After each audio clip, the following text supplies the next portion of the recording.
everyone, welcome again to my channel. Today we will discuss about the preparation strategy for TGT Science.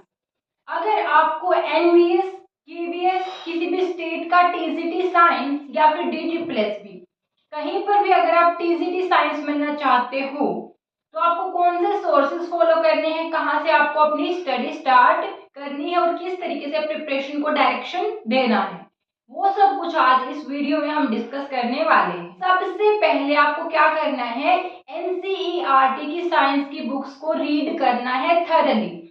6th class से लेकर के 10th class तक की सारी NCERT books आप read करोगे। देखो, जो 6th to 8th NCERTs होती हैं उनसे हमारे पास डायरेक्ट क्वेश्चंस पुट नहीं होते एग्जाम में, लेकिन आपके बेस को क्लियर करने के लिए और जो बड़े टॉपिक्स हैं हमारे जो 9th 10th में आते हैं उनके बेस को क्लियर करने के लिए 6th to 8th की NCERTs are crucial for your preparation strategy. तो सबसे पहले आप क्या करेंगे कि NCERT बुक्स खरीद के लेके आप, बहुत ही रीजनेबल प्राइस में मिलती है आपको, 60-70 रुपीज की एक न्यू बुक होती है NCERT की, वो आप लेकर के आओ और उसको अच्छे से सारा कुछ जो इम्पोर्टेंट चीजें हैं उसको अंडरलाइन कीजिए। ऐसा नहीं है कि सिर्फ रीडिंग देनी है आपको कि पढ़ लिया हाँ हो गया, नहीं, जितना भी आप पढ़ने वाले हो वो सब कुछ आपको अच्छे से क्लियर होना चाहिए कि ये लाइन क्या लिखी हुई है और इसका मतलब क्या है। सब कुछ आपको याद रहना चाहिए और सब कुछ आपको समझ आया हुआ होना चाहिए।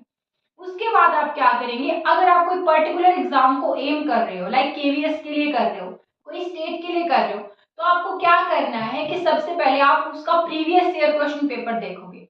कम से कम 3-4 क्वेश्चन पेपर्स आप देखिए, उससे आपको डायरेक्शन मिल जाएगी किस लेवल के और किस टाइप के क्वेश्चन उस एग्जाम में पूछे जाते हैं। एंड रिगार्डिंग साइंस, हमारे पास साइंस में 3 ब्रांचेस आती है, physics, chemistry and biology. Biology में भी हमारे जूलॉजी और बॉटनी 2 सेपरेट ब्रांचेस होते हैं। तो अगर आपका जो भी बैकग्राउंड है, लाइक फिजिक्स है, केमिस्ट्री है या फिर बायोलॉजी, जो भी आपका स्ट्रॉन्ग है, वो सब्जेक्ट आपको 11th और 12th की NCERT से भी कवर करना है। और मैं पर्सनली आपको रिकमेंड करूंगी कि आप बायोलॉजी का पोर्शन कवर करो, क्योंकि उसमें से सबसे ज्यादा क्वेश्चन हमारे पूछे जाते हैं और जो 11th 12th का लेवल है वो भी हाईयर होता है बायोलॉजी के क्वेश्चंस में। ठीक है, तो आप क्या करेंगे, सबसे पहले NCERTs को रीड करेंगे, PYQs को एनालिसिस करेंगे पूरा का पूरा। ठीक है, उसके बाद आप क्या करेंगे कि जो आपका सब्जेक्ट है आप उसके नोट्स बनाना शुरू करोगे, उस पर कमांड बनाना शुरू करोगे। और वो कैसे होगा, I will not recommend any particular batch कि आप कोई बैच लो, क्योंकि बैच लेने में क्या होता है कि जैसे हमारे पास कई टीचर्स होंगे, वहां पर फिजिक्स कोई और पढ़ाएगा, केमिस्ट्री कोई और पढ़ाएगा, क्या होता है, भी हो सकता है कोई एक टीचर आपको अच्छा लगता है, उसकी पढ़ाया हुआ समझ आता है, उस बैच में कोई और टीचर का क्या तो आपको समझ ना आए, पर क्योंकि आपने उसके लिए पे किया है तो आप क्या करोगे, आप वहीं से सारी पढ़ाई करोगे। इस वजह से आपका वहां पर बहुत ज्यादा लॉस हो जाता है। सेकेंडली, बैचेस में बहुत ज्यादा बच्चे होते हैं, अगर बैच के भरोसे पर एग्जाम क्लियर होता तो उन सब बच्चों का सिलेक्शन हो जाता, पर ऐसा नहीं होता है। वैकेंसीज हमारे पास चुनिंदा होती है, कुछ चंद वैकेंसीज ही होती है, और अगर आपको वैकेंसी ग्रैब करना है तो आपको अपने आप को पूरी भीड़ से अलग करके अपनी अलग तैयारी करनी पड़ती है। कहने का मतलब ये है कि आपको सेल्फ स्टडी पे फोकस करना है। आप अपने खुद से हैंड रिटन नोट्स बनाइए, कोई भी चैनल जो आपको अच्छा लगता है, लाइक आपको कोई पर्टिकुलर टीचर है वो किसी और चैनल पे अच्छा लगता है, किसी और ऐप पे अच्छा लगता है, आप वहां से उससे पढ़िए।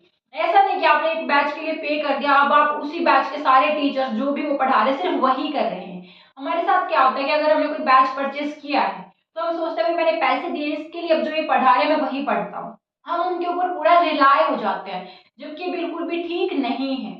हमें अपने एक्सपीरियंस के बेसिस पर जो हमने PYQ एनालिसिस किया है वो क्यों किया है, ताकि हमें पता लगे कि किस टाइप का पढ़ना है, कहाँ से पढ़ना है। आप उसके अकॉर्डिंग अपने YouTube पर इतने सारे चैनल्स हैं हमारे पास, वो सर्च करिए। अगर मैं आपको रिकमेंड करूं तो बायोलॉजी के लिए मैं आपको गरिमा गोयल मैम का चैनल रिकमेंड करूंगी। गरिमा मैम हमारे लिए नीट के बायोलॉजी पढ़ाते हैं, तो वहां पर कुछ एक टॉपिक्स का लेवल थोड़ा हमारे लेवल से हाईयर चला जाता है, जो हमारे एग्जाम में नहीं पूछा जाता। तो जब आपको ये लगे कि नहीं ये मेरे क्वेश्चन नहीं पूछे जाते एग्जाम में, तो आप वो टॉपिक या फिर वो लेवल वहां से स्किप कर सकते हो। पर अगर आप वो पूरे नोट्स बनाते हो, गरिमा मैम से पढ़ते हो या फिर कोई और भी टीचर बायोलॉजी का आपको अच्छा लगता है, देखो भी लेवल आपका अच्छा खासा होना चाहिए। ऐसा नहीं कि आप सिर्फ 10th के लेवल का कर रहे हो, उससे ऊपर बिल्कुल बढ़ ही नहीं रहे हो। नहीं आपका लेवल अच्छा होना चाहिए, मैं नहीं कहती कि बिल्कुल नीट के लेवल का करो, लेकिन टक्कर होनी चाहिए उस लेवल पे आपकी, ठीक है। नेक्स्ट केमिस्ट्री के लिए मैं आपको रिकमेंड करूंगी, हमारा जो मैग्नेट ब्रेन पे अभिषेक सर केमिस्ट्री पढ़ाते हैं, that is too simple and too good.